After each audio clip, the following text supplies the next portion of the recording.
Oh, bonjour mesdames et messieurs, jour 27. Bonjour Florence. Allô. Alors, jour 27, c'était quel jour? C'était le jour 17, Le 17 juillet. le 17 juillet, pardon. Et c'était un jeudi. Alors, jour 27, nous avons dormi au camping Canyon du parc Yellowstone. Il y a plusieurs campings, donc nous on a pris le Canyon parce que le Canyon on pouvait le réserver d'avance et on pouvait aussi avoir des soft walls, donc avoir des murs en toile et on n'avait pas été inquiété par les ours. N'est-ce pas Florence? Oui, c'est vrai. Et est-ce qu'on a vu des ours? Non. Non. On a juste vu l'ours qui. Oui, mais c'est pas un vrai. Alors, on peut pas calculer ça dans nos yeux. Alors, aujourd'hui, notre programme, visiter le parc Yellowstone. Encore, visiter, là, c'est un grand mot parce que c'est un très grand parc. Donc, essayez d'aller voir les attractions principales, puis prendre la mesure un peu de ce parc-là. Qu'est-ce que c'est à peu près ça? Oui. Parce qu'on a vu un petit peu en arrivant la veille. Hein, on a vu un nid d'aigle, on a vu des cerfs, des cerfs, ouais, on a vu différents animaux.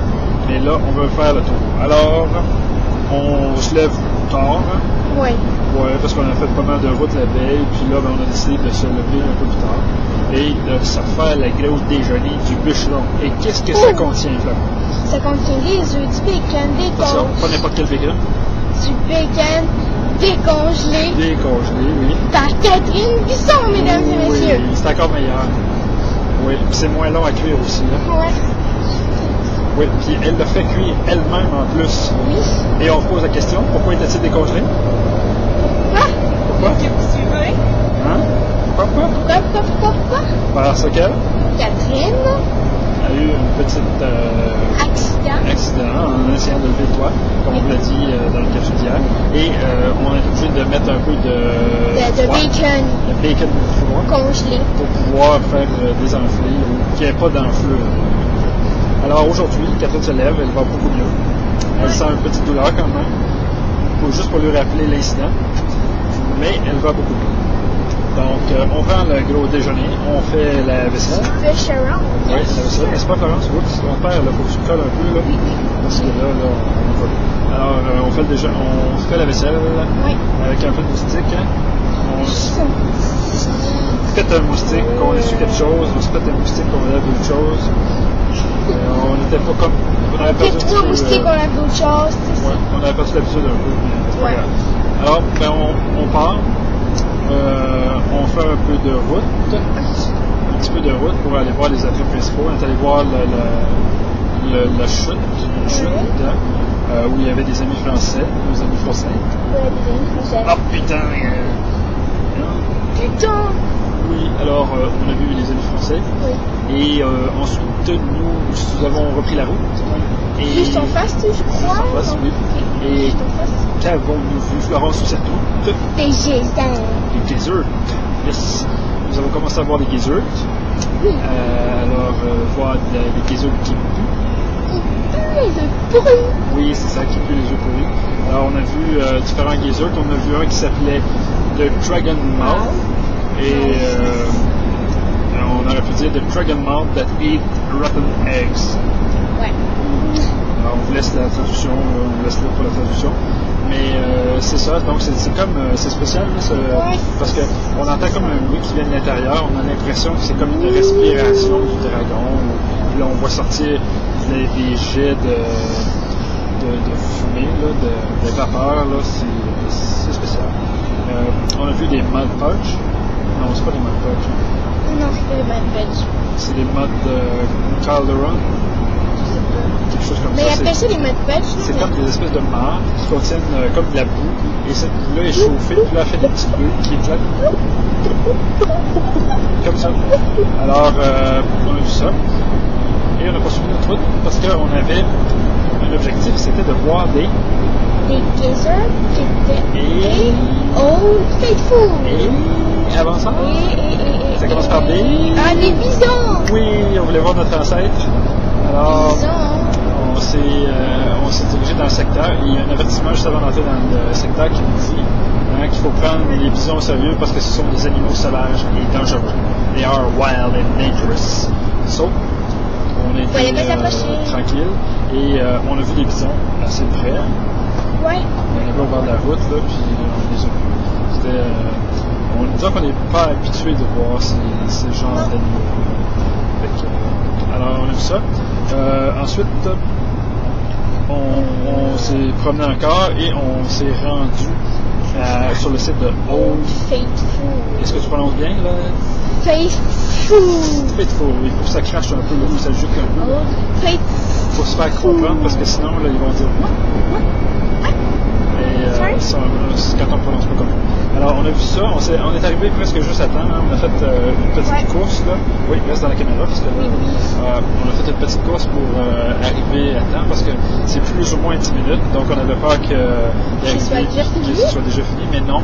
Alors, on a pu assister à l'éruption du Old Faithful, mesdames et messieurs. Il y avait plusieurs personnes rassemblées là, et il ne nous a pas déçus. Il a érupté de belle façon. Alors, on a été contents, on a fait des photos et on a pu aller faire un tour dans la boutique, tout ça, et repartir, continuer notre tournée un peu du parc où on a vu d'autres, on a vu le Excelsior, qui est une espèce c'est comme un lac qui est chauffé par l'eau qui provient du volcan et ça forme des couleurs assez... c'est comme le prisme en fait, on voit du bleu, du vert, du jaune, du orange, du rouge foncé. Le prisme des couleurs, le prisme. Alors on présume, là on n'est pas certain, mais on présume que c'est pour ça qu'il l'a appelé comme ça. Prismatique. Alors on a vu ça. Et ce qui est le fun, c'est qu'il y a des espèces de trottoirs où on peut marcher et on peut passer dans la brume là, dans le lave-vaisselle. Oui, Florence a affectueusement appelé le lave-vaisselle. Donc, on passe dans la brume et c'est chaud, cette brume-là, ça sent un peu le souffle et il y a le vent qui pousse un petit air frais. Alors, ça me fait penser. Oui, nos lunettes viennent d'embrûler. Comme quand tu mets à droite dans la vaisselle et que tu viens juste de finir de laver. Oui. Alors, on a vu ça. Ensuite, on est reparti. Puis là, notre objectif, c'était de nous rendre en ville. Ouais. Et alors, c'est pas qu'un petit tour quand même, parce que c'est pas mal de kilométrage, comme je vous disais, le parc est très grand. Et on s'est rendu au café Internet Pizza, Internet Café. Et on avait le goût de la pizza, donc on a mangé là de la pizza, mais on n'a pas fait d'Internet parce que l'Internet était très cher. assez cher, $12 US $. Et donc on a dit on va essayer de squatter un sans fil dans les parages. Ce qu'on fait tout le temps. Ce qu'on fait à peu près tout le temps. Et c'est ce que nous avons fait encore avec beaucoup de succès, je dirais. Oui, oui. À voir le sourire de Catherine, là, ça marche! Elle était non, mais ça chienne de temps en temps, là. Mais des fois, il y avait des petits soubresauts, comme elle dit, là, tu sais. Alors, mais ça a fonctionné. Donc on est capable de se connecter à MSN? Oui, on a pu parler. Bienvenue, qui est connecté? David! Alors ça, là, c'est comme des vitamines Flintstone. Ça nous pèpe la fille, hein? Ça nous craint la fille, là. C'est vraiment super beau à voir. Ça fait un effet presque immédiat. Alors, ça, on a parlé à grand-maman aussi, Pauline, qui était sur Internet. Et on est allé, pendant que Florence et Catherine faisaient de l'Internet, on est allé faire une petite course, puis gratter autour un peu. Et c'est là qu'on a vu. On a vu. Ce que Florence rêve de posséder. Oui. Et ça se lance. Oui. C'est l'ancêtre du frisbee. Oui. La bouche de bison. Oui, mesdames et messieurs, l'ancêtre du frisbee. Alors, c'est éprouvé, c'est la bouche de bison. Alors, à Yellowstone, ils ont toujours la bouche de bison, mais... séchée. Oui, séchée, qui a la forme du plastique un peu, là, mais qui sert de survolant. Pas de survolant, mais de frisbee plutôt. Et là, on a malheureusement... On l'a regardé, mais on ne l'a pas acheté, donc quelle déception. Là, on se rend compte qu'on a passé à côté de quelque chose là, d'un brin historique. D'essentiel. Oui, d'essentiel et d'historique. Alors, qu'est-ce que